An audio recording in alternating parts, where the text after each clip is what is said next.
Welcome to the Phillip Wylie Show. Take a look behind the curtain of professional hacking and hear compelling discussions with guests from diverse backgrounds who share a common curiosity and passion for challenges and their job. And now, here's your host, offensive security professional, educator, mentor, and author, Phillip Wylie.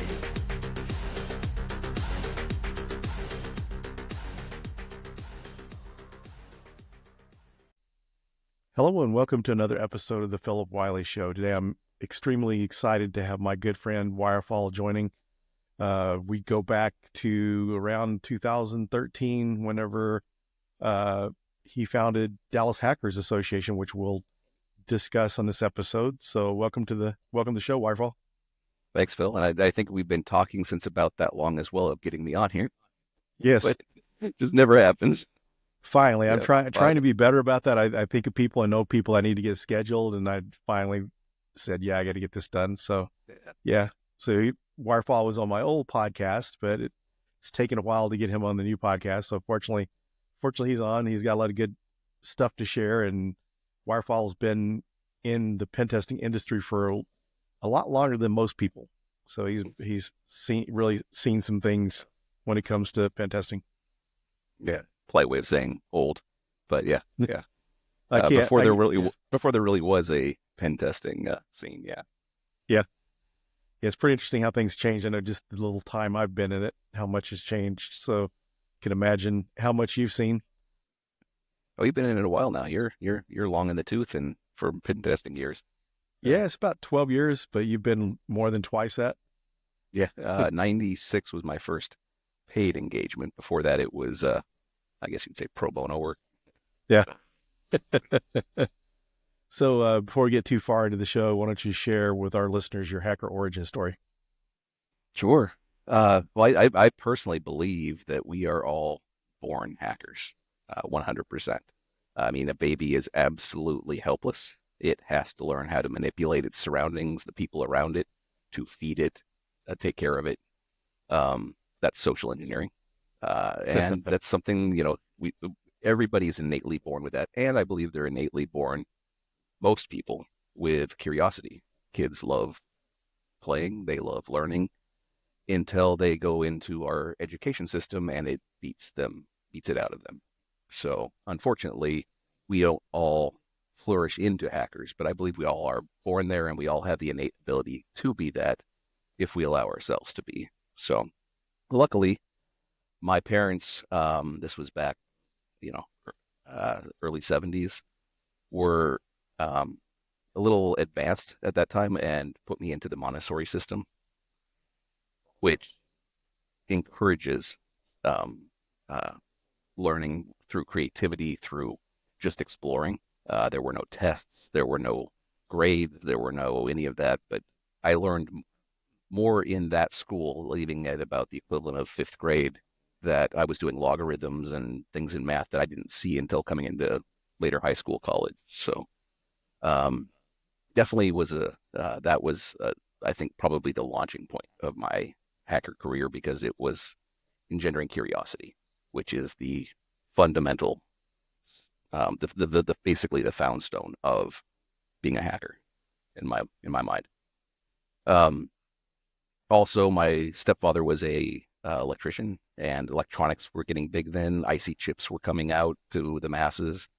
And so I was given a 501, or I think it was 501 electronics set, which allowed you to build circuits and create noises and do all sorts of fun things with a little IC chip and resistors and transistors and capacitors. And so I learned all about that and went through the book, did every single project, and then decided, okay, well, now that I've learned this, how can I make it do the things I want it to do? Which again is another found stone of being a hacker, is making things do what you want them to do, not necessarily what they were designed to do. So that definitely very, very fundamental. And then I moved with the other family, and my stepmother was a systems analyst. And this is 82. So she brought home a computer, diskless, IBM compatible, really the first computer I had exposure to. But before that, she would take me in at night when she had got called in to like fix a printer queue or do something that was just required her to go in and reset something. And she didn't like to do that alone. So she'd grab me, take me in, and put me in front of a terminal so I could play text-based games like, a Colossal Cavern or those types of things. And it was fun because I didn't, there was no internet, there was no anything to occupy us. So that was entertainment. But yeah, so anyway, she brought home this computer so that she could dial in on a audio coupler and do all of that remotely, which was awesome for her, but sucked for me because now I could no longer play Colossal Cavern.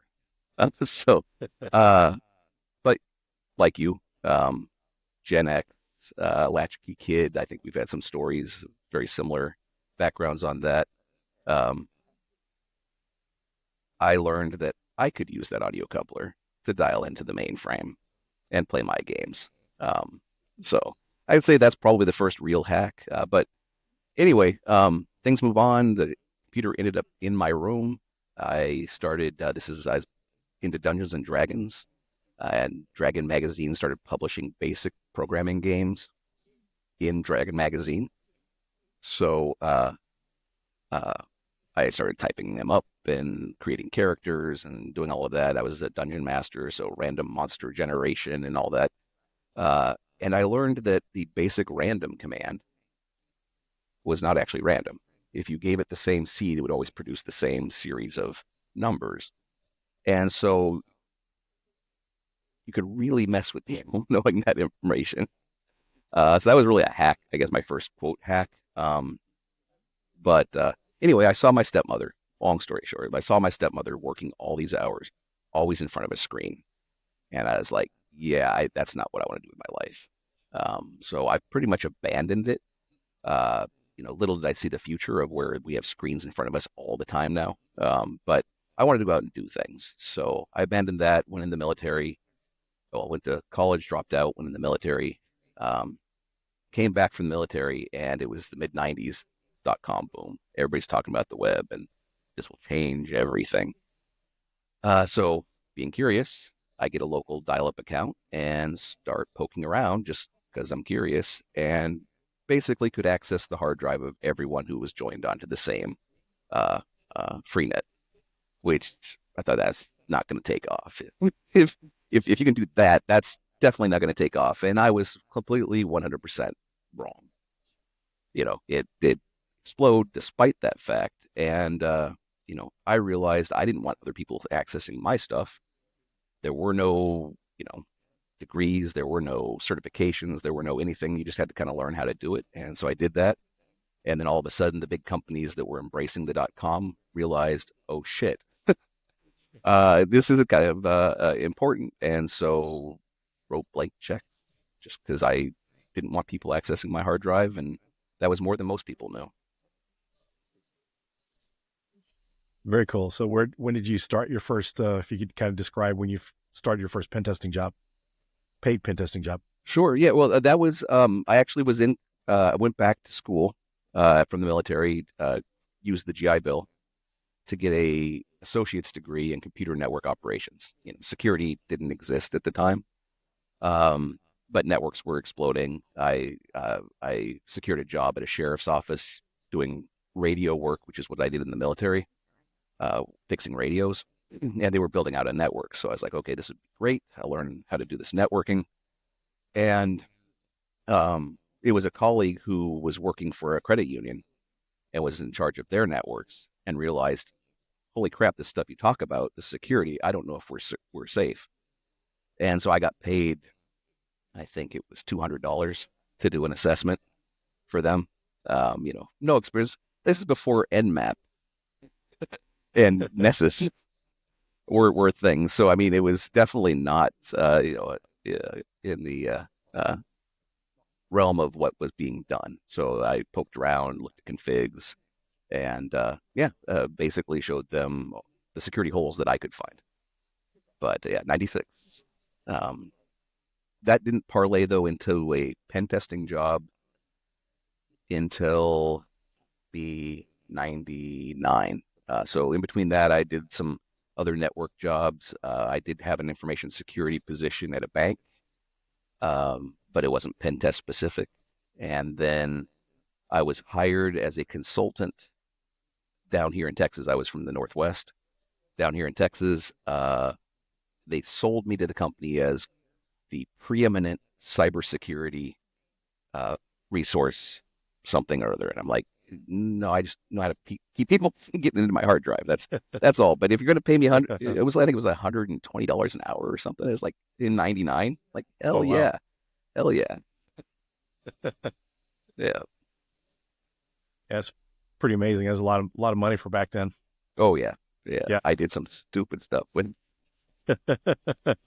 Yeah. So you've been around to see a lot. So what do you think about how things have evolved? I mean, because you started out when you didn't have certain tools. Now we have all these tools. Do you think it's any easier or more difficult now than it was then? I think it's both.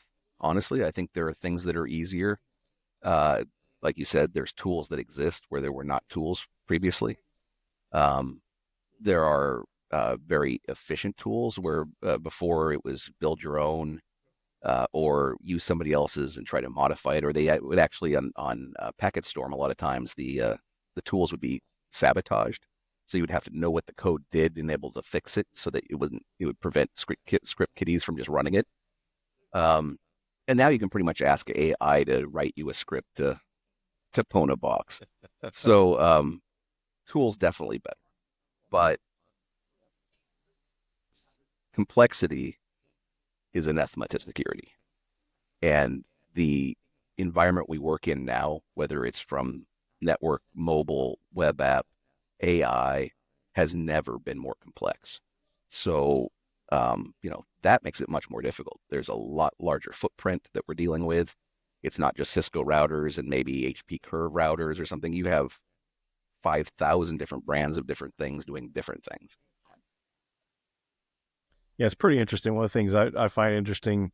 So what's your opinion on this? Because I would, when people were starting out, like when you did, there weren't all the tools and stuff. You were a little more dependent on scripting and writing tools. So do you think that's kind of with the tools, the way they've evolved from what I've seen, I think that things like Burp Suite, some of these other tools have kind of made people to where they really didn't need to know how to code or how to script, because some of these things did it for them, made things easier and not requiring people to script. Kind of what are your views on that? I would overall agree, and I think it's a good thing. Those barriers to entry may prevent some of the best hacker mindsets from actually, getting involved. The people who can think differently can understand how maybe you can subvert the logic of this application that other people wouldn't think of, but they don't necessarily know how to manipulate JavaScript. So it's brought a lot more people into the fold, which I think is good for the industry, and that it brings a lot more viewpoints, a lot more diversity. This started out very, very male-centric, honestly, very white male-centric as a group, and that is not the case now. And we'll talk about Dallas Hackers, I know, later, but if anybody's been to a Dallas Hackers, that is not what you see when you go to Dallas Hackers, and it's wonderful that we're here. That's good. One of the things, too, that you mentioned the barrier to entry lower. I think that's a good thing, especially considering with the needs for these type of professionals. If everyone had to be able to code or be at a certain level, it would probably, take a lot longer to get in. You wouldn't have as many people coming in. So I think that's a good thing, but it's very interesting to see how things have, just kind of looking at pen testing in general, how things evolve with some of the autonomous and automated pen testing tools, how that's come about. And then thinking of the fact that at one time when you started, there wasn't Nessus or Nmap to be able to test. Yeah. And now it's point, click, pwn, right? Yeah. But at the same time too, what did you back then, as far as when things were just getting started out, people weren't really securing things. So how was it to be able to pwn those environments? Oh, it was shooting fish in a barrel. I mean, literally, if you didn't gain access to everything you were hoping to gain access to on a pen test, you failed back then. We're now externally especially, there's times where, yeah, there's nothing I can do. And that's great. That's fantastic. Outside of the things that are not allowed, I can't go blackmail the sysadmin. But, the criminals can. I can't. Yeah. Yeah. So kind of mentioning, thinking about how pen testing's evolved. So what have you seen? Because I know you've seen a lot of, even more than I have, just kind of seeing how a lot of pen tests were required because of compliance. How do you think that's affected the type of testing and the scopes of pen testing? Very, a very good question that, yeah, I think I'm seeing the pendulum swing back now, but yeah, at first with PCI and all the compliance that was coming out, everything was about scope reduction. Okay, we need to be compliant. Therefore, how can we get as much of our infrastructure, as much of our applications, as much as everything we have outside of scope? So we're only looking at this tiny, niche of our environment. And that was terrible. I mean, those were terrible tests to do because, yes, they could focus all their security resources on those. And then it was unrealistic as well because they would put you in an environment where you couldn't access it, where they had admins that could access it. And if I were an attacker, I would compromise the admin, but that was out of scope. So it was really unrealistic. They were depressing tests to do. And my thought was always, so you're in business to take credit cards? You sell X widget or you do Y or Z type of thing, but your whole risk profile is credit cards? No. There has to be a reason you're in business. Secure that business. And I think we're seeing a swing back now in that. I'm definitely seeing more full scope. More people are understanding that, yeah, especially I think the biggest thing that did that was ransomware. They realized, yes, we do have other functions in the business that are critical when everything shuts down. Yeah, so. Yeah, that's a good point. Being PCI compliant is not going to prevent you from being ransomware. Right. Hate the ransomwarers, love the ransomware. It's pretty interesting, and it's good to see people doing that and not just depending on the checkbox, just being compliant. I mean, because it's just kind of frustrating when you see those type of environments or those organizations where they're just testing for compliance, but good to see that that's starting to change. Yeah. I'm not sure everywhere, but I'm definitely seeing an uptick in full scope. Definitely. Yeah, so hopefully that'll catch on more. Just one of the things that, along with that used to be frustrating too, is to see people filing risk acceptances for things that shouldn't been a risk acceptance. They should have remediated. Oh, absolutely. Yeah. Yeah. It's probably what saved me in the industry actually was my early pivot into consulting because I did have several corporate jobs prior to that. Specifically, the one there was one in a high-tech semiconductor company and another in a very large bank.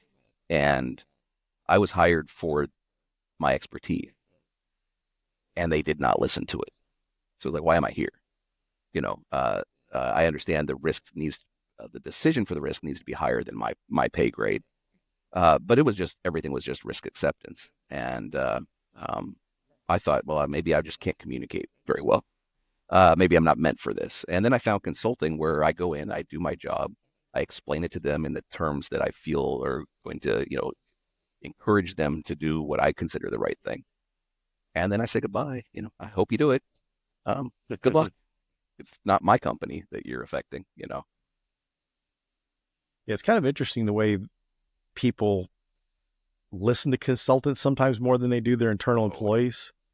I did a test one time, was the first company I worked for. We did a pen test of this large global law firm, and we went in, the CSO was showing us vulnerable apps and systems and environment. He said, make sure you look here, because he'd been reporting it all these years, but no one would listen. So he wanted that pen test report to reflect what he was seeing and hoping that they would listen to a consultant. Absolutely. Yeah, it's a very, very sad fact of life, but it's true.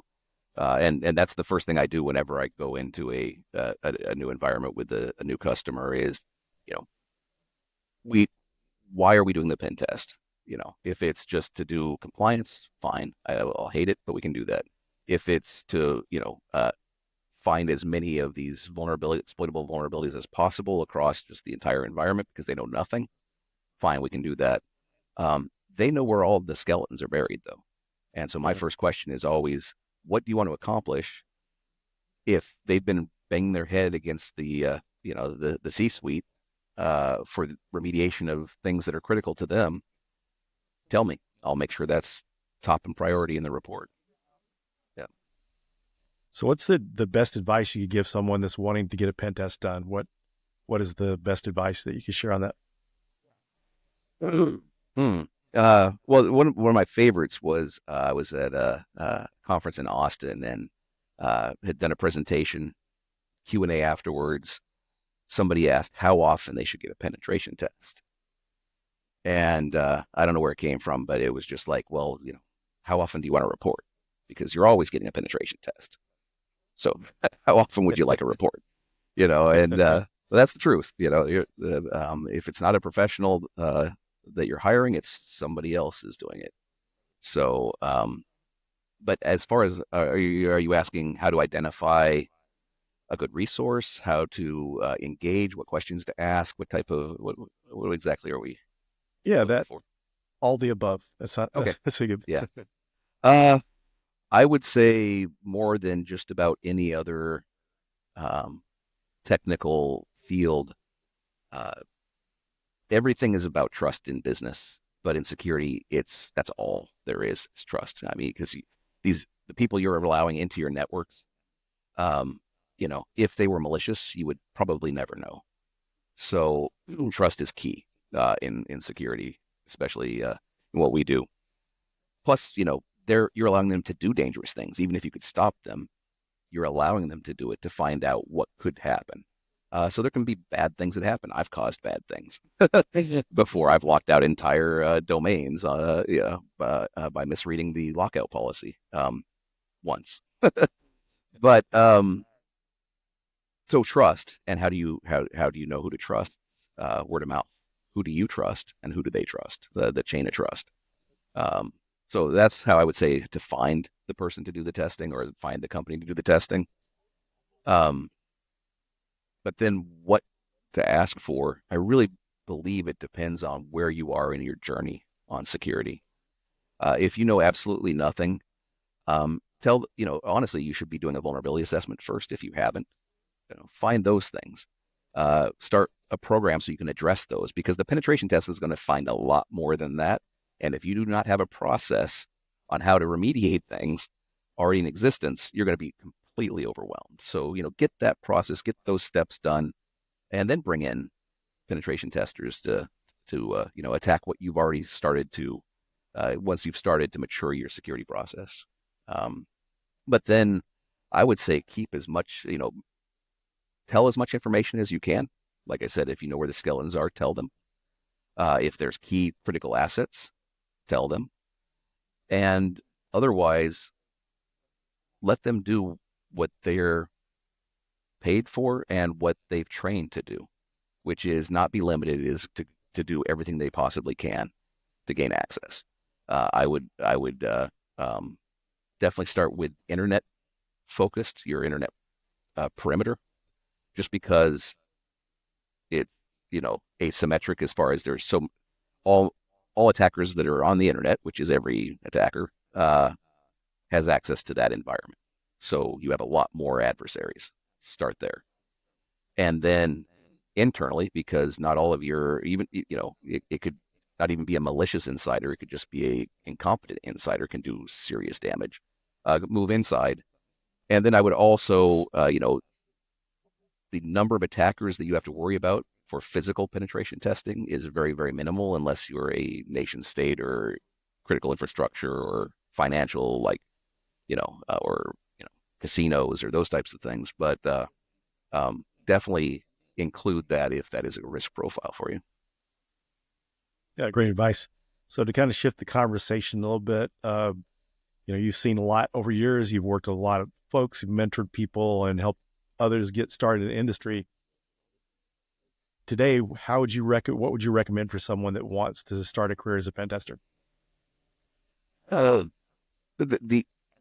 only thing I can really say is get involved in your local community. Online, if that's all you have, that's a good step. Start online, but in person is what you really, really need to do. If it doesn't exist where you are, start it. There are other people looking for that opportunity. So, you know, uh, networking. I used to have this belief that everything should be meritocracy, right? Networking was all BS. Everything should be meritocracy, but that's great. You can be let's say the best web app pen tester or the best mobile app pen tester or the best reverse engineer in the world. If nobody knows who you are, it doesn't matter, right? If nobody's seen your work, if nobody's seen you get up on stage and show off how you were able to do something, then nobody will know. And plus, like I said before about this trust issue, is I know from interacting with the community who I trust, and that trust has been built by being exposed to them within the community. Now, if you are untrustworthy, this probably isn't good advice because I also know people who I definitely would not allow onto my networks. But yeah, that would be the one thing because technology-wise, I can't tell you what to do. When I started, we said there were no tools, there were no certifications, no college degree. Now you can get a PhD in cybersecurity. That just blows my mind. So I don't know how you start from that, but what I will say is I will encourage them in that it sounds like there's so much more to do, and there is if you can get a PhD. And I just had to, learn how to script a few things. But I'm having to learn now. I'm having to catch up now. I'm not cloud native. I'm not mobile native. I'm definitely not AI native. And if you're coming up in the industry now and this is where you're cutting your teeth, you have an advantage over me. This is your native environment. This is what is comfortable for you. This is all a new learning experience for me. And yes, old dogs can learn new tricks. It just takes a lot more training. Yes. So since you kind of mentioned community, what a good time to segue into Dallas Hackers Association. So if you kind of explain to our audience what Dallas Hackers is and just kind of how you founded Dallas Hackers and the whole Dallas Hacker story. Yeah, well, what Dallas Hackers is a unprofessional meetup of what I would call basically it's a cyber circus. It's a mini con every month. We do fire talks. You sign up when you get there. You get 15 minutes to talk about whatever you want, literally whatever you want. There's very few things we won't allow. But most of it's around hacking, making things do what they weren't necessarily intended, or it's just something you learned. I mean, but we also have, like I said, it's a mini con. We have a career room. We have book swap. We have lock sport. We've had a CTF. We're trying to get that back on a consistent basis. We've had a hardware hacking village before to learn to solder. It can get overwhelming. We had like 150 plus people there. So we also have a chill out room so you can get away from everyone and just go play board games or chill. But the genesis of it was I did a lot of work down at the state for quite a while. And there is the mothership, AHA, Austin Hackers. They call themselves Austin Hackers Anonymous. It was a group of people, a smaller group, but they were the names in the industry at the time, R Snake, HD Moore, all these people that you would know by name. And their whole thing was they wanted to learn just as much as they wanted to share. They didn't want fanboys and fangirls to come in and just, leech information. They wanted everybody to participate. So their whole mantra was participate or do not come. And they were serious about it. I mean, I still go down there and like I'll be down there for LazCon, and it's always during LazCon, the AHA. This will be now what? I think 2006 was my first one, maybe a little later. I still am intimidated like going there. But we call ourselves a kinder, gentler AHA. But the whole reason it happened was, there was already a flourishing hacker security community here in Dallas. There was NASIG, North American Information Security Group. I know you went to that. There was our DEF CON group, DC 214. And I attended those and I loved those, but those are very, they're focused on long format talks. So you go, have some intros, and then somebody comes up and talks for like an hour on a specific subject, which is, if you're interested in it, it's fantastic. For me, if it was like on PCI, I'm having a really bad night because I'm not going to get up and leave, but it's not going to be enjoyable. Where AHA was these short fire talks because they wanted everybody to participate. So you get up and you talk about something you're just working on. With them, it was 10 minutes with, I think, 5 minutes Q&A. And literally, if you went past 10 minutes, they'd throw stuff at you. Again, we're a kinder, gentler version of that. But I wanted to see that format here. I would have loved for it to exist here, honestly, because my favorite meetup are all the others but DHA because I'm not involved. I can just sit back and spout stupid things from the peanut gallery, where there's a lot of work involved with DHA. But the community that I've seen grow around it, from our leadership team that we've, it started out with just me and buying wings and pitchers of beer at a local pub, getting about a dozen people, 20 people out, to now taking over a Korean karaoke bar and having 100 plus people regularly. So the number of careers we've seen launched there, it's just been amazing, absolutely amazing. And I call it our sanctuary because to me that's really what it is. It is, it's a techno cyber circus church. It really is. That's everyone is welcome. If you don't feel comfortable there, there's something wrong and talk to me. So, yeah. Yeah. Does that kind of funny. explain your experience at DHA? Yeah. Yeah, it has. It's pretty amazing to see how it's grown and just kind of some of the people that have kind of cycled out over the years because Tinker was the MC and then Whiskey Neon did the audio video and just kind of moving from those venues, when pub closed, moved to the other location. And then there was the incident where someone, when you were out of town, breached their payment card system there, and how you they asked you to guarantee it wouldn't happen. And, you said you couldn't do that and moved around some other locations, then ended up at the karaoke place. And so it just seems like once hit the karaoke place, things really just kind of blew up. Oh yeah. And it's still wonderful. I love the venue. I hope we'll never have to leave. In fact, when we were getting to the point where it was getting too crowded, people would ask, so when are we moving to a bigger venue? And it's like, we're not. If it's too crowded, don't come. It's just so perfect. Yeah. We're not changing. But in the beginning, I think it was just even so much more hacker because it's on Goodnight Lane down in K-Town. At the time, there were no street lights and it was a gravel road. And so the first time people coming up are like, what the hell am I myself into? Now it's all paved and well lit. But yeah. Yeah, it's still on Goodnight Lane. Interesting because it seems like there's... Hi, kitty. Yeah, Mickey making his cameo. He photo bombs and joins. Hey, Daddy. Yeah.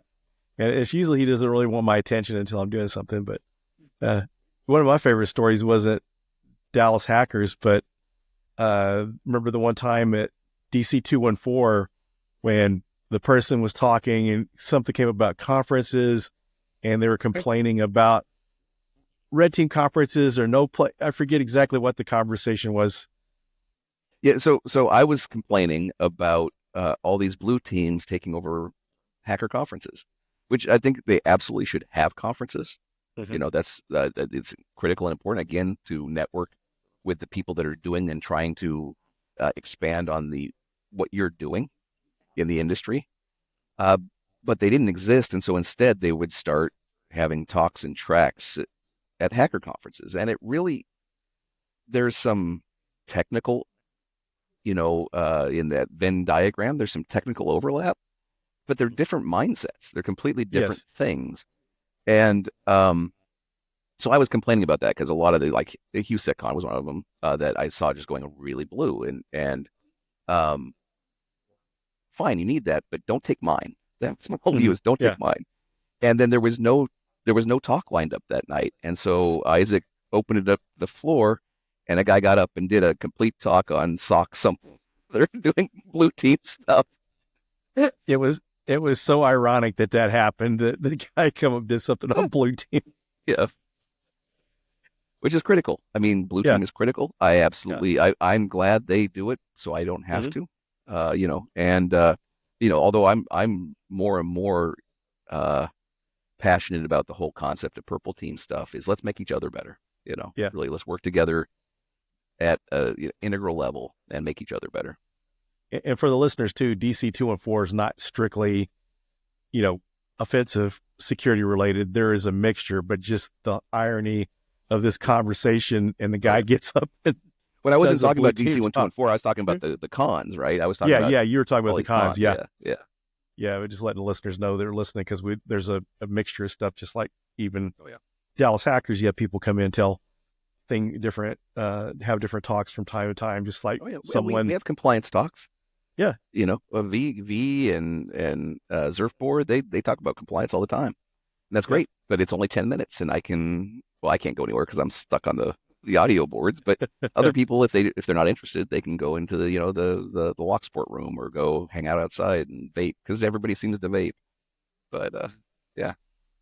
Yeah, that's the nice thing, that you got the different rooms. So if someone is not wanting to listen to the talks, or someone like myself that talk too much, that have to go back in the lock sport room or the career room to talk to people. Yeah. You're not bad. Now you're no lowdown. You're no lowdown. Yeah. Yeah. Pretty interesting. But yeah, it's been pretty interesting, some of the things over the years too. Dallas Hackers being in the Popular Mechanics article. Yeah. Well, the whole community was. What I love is when they're talking about Dallas Hackers and they're showing the pictures, it's all of Pone's school. Yeah. Because Dallas Hackers, for those who don't know, we don't allow video or recording or photos or any of that. We will allow people to have people take pictures of themselves on stage if there's no other audience members, if that's what they want. Because this is your time on stage. Some people, it's their first time. We are basically a Toastmasters for nerds. Some people have never ever been given a talk before, and then we've seen them go from doing that on DHA stage to giving a long talk at DC 214, giving a full presentation at our local B-Sides DFW, all the way to, we've had several then go on to DEF CON.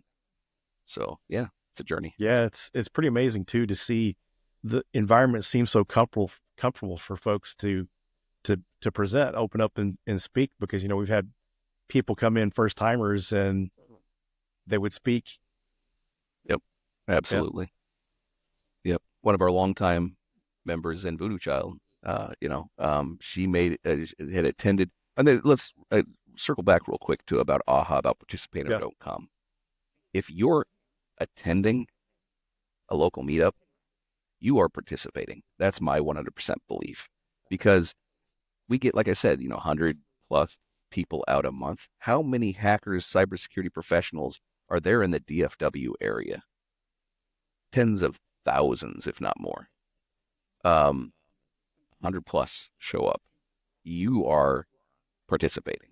That's my belief 100%. But anyway, she had attended quite a bit, and but had never spoke, and promised her daughter, because it terrified her, promised her daughter, I'm going to get up there and speak. And she did. So yeah, it's very cool. A lot of cool stories like that. Like you said, a lot of careers that have launched through there, come through there over the years, and people speaking, just like Rainmaker. I mean, that guy's all over the globe speaking, and pretty interesting and good to see that. Well, and hear your opinion as well, because I used to do consult all across the world as well, constantly on the road. Thankfully, that has ended. I'm mostly remote now. If I'm going across the globe, it's because I want to. But Rainmaker still travels quite a bit all around the world. You speak everywhere, all around the world as well. Rainmaker and I have extolled numerous times that nowhere in our travels have we ever seen as robust of cybersecurity hacker community as there is in DFW. You could do something just about every night, at least 2 or 3 times a week. Yes. Yeah. Yeah, I haven't seen that anywhere else either. And, before the pandemic, I would say there was at least 3 times a week. And now, like you said, there's something at least 1 or 2 times a week, and all different types of stuff too. I mean, at least it's nice that we have a couple DC groups in the area and then OWASP chapters and all that. So it's a wide variety. It's not just one set type. And our North Texas ISSA group is the biggest in the world. And unlike many of the ISSAs I've experienced, I don't know if that's changed over the past few years. They are very embracing of our community. Wasn't always the case, but in the past, I would say at least 5 or 6 years, really embracing the hacker community, inviting us into their conferences, and having us speak. You just ran a hacker corner in the last conference of theirs. So, yeah, it's nice that they're more welcoming, even though we're not professional. Right. Yes. Yeah. So yeah, one of the things that I wanted to discuss too is, how one of your new passions, and this actually kind of helped you open up, be more comfortable speaking and making you more open to speak. Yeah, improv. I'm like a new religious convert in that all I will want to do is talk about it. Yeah, I won't shut up about it. The value of improv. It depresses me a bit because I wish I'd have found this earlier in my life. I'm in my mid-50s, and just little over about a year and a half of focusing on improv has completely changed my life. I can't imagine what my life might have been like had I found this earlier, got involved earlier, but I also might not have been ready for it. Who knows? But there are so many similarities between improv and hacking. And I think a lot of people are finding that as well. I've brought there's a large tech group within the improv. I brought a number of them over to DHA, and I've gotten probably about a dozen folks from DHA involved with improv at where I study. But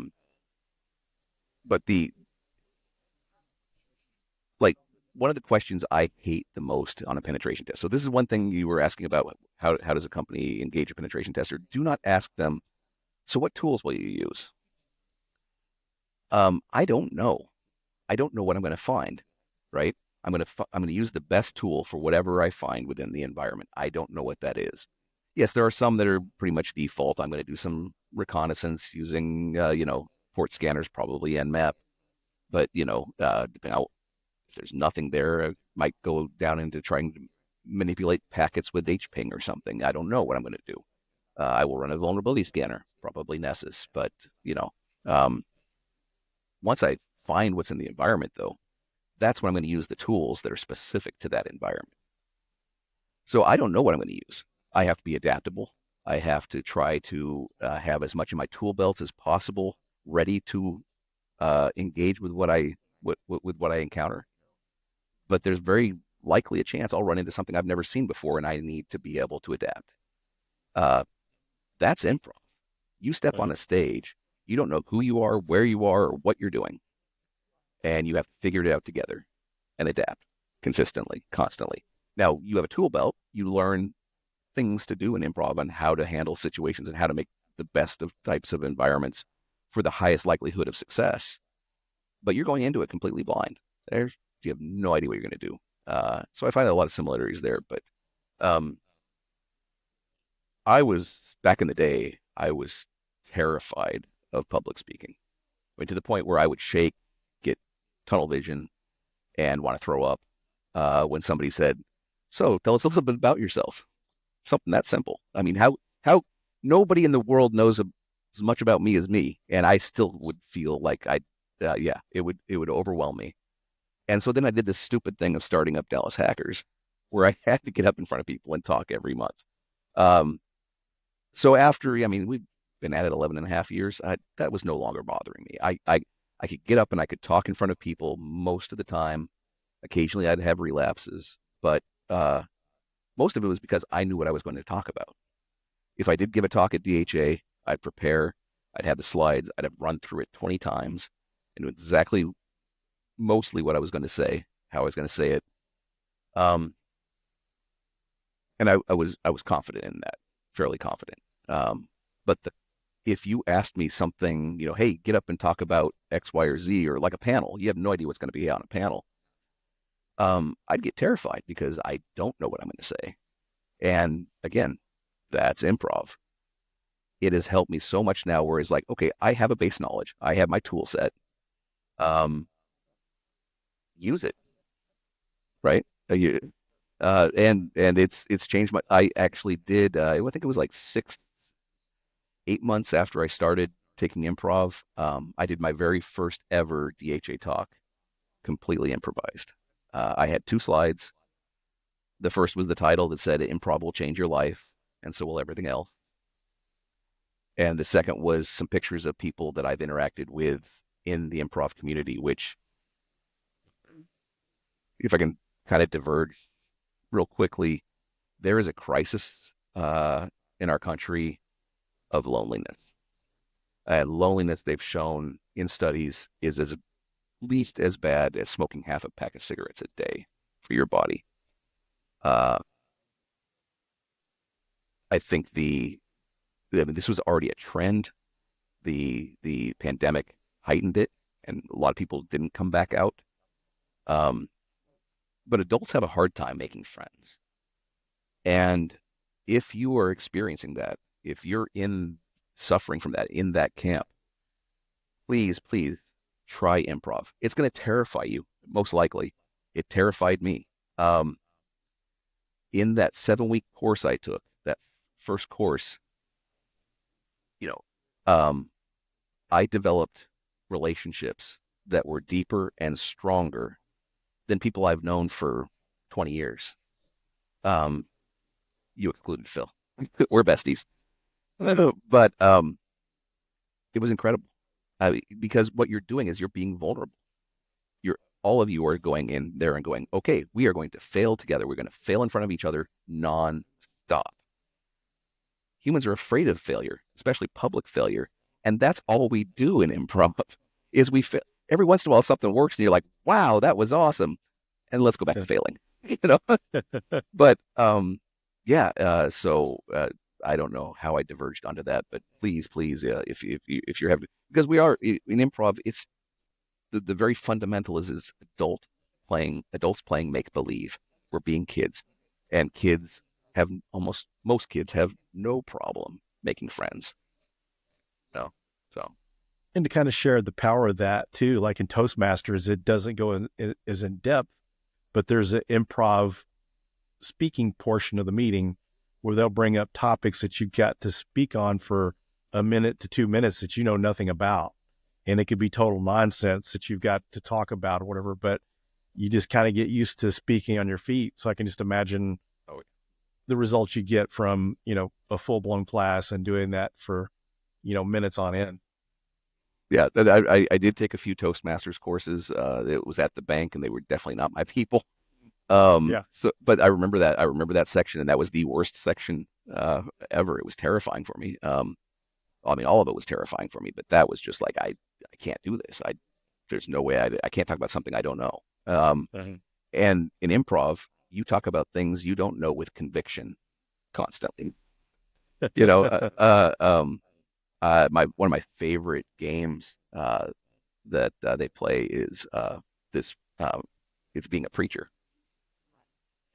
You come out, fire and brimstone, and you're this preacher, and you start proselytizing, and then you point to somebody in the audience, and they say a random word like artichokes, and you have to incorporate artichokes into your rant, right? And you keep going on that until you point to somebody else in the audience, and they say, skateboards, and you've got to immediately bring that into your sermon, skateboards. It's so fun. Yeah. One of the things I'm just kind of curious about, just because I know you kind of gotten away from social engineering in your career, how do you think this would have helped your social engineering?